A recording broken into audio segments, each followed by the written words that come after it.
நபியே நீங்கள் கூறுங்கள் என்பதாக அல்லாஹ் குர்ஆனில் சொல்லுகின்றான்.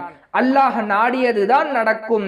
இந்த ஜோசியத்தை பற்றி நபி ஸல்லல்லாஹு அலைஹி வஸல்லம் அவர்கள் ஏராளமான விஷயங்களை சொல்லியுள்ளார்கள்.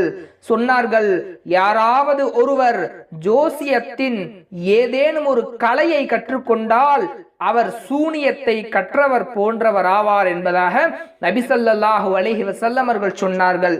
இஸ்லாத்திலே சூனியத்தை கற்பது தடை செய்யப்பட்டுள்ளது.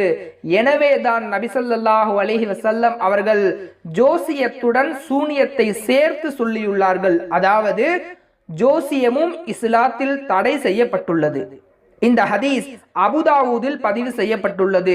இன்னொரு முறை நபி ஸல்லல்லாஹு அலைஹி வஸல்லம் அவர்கள் இப்படி சொன்னார்கள், யாராவது குறி சொல்பவனிடம் சென்று அவன் கூறுவதை உண்மை என்று நம்பினால் அவர் முஹம்மது ஸல்லல்லாஹு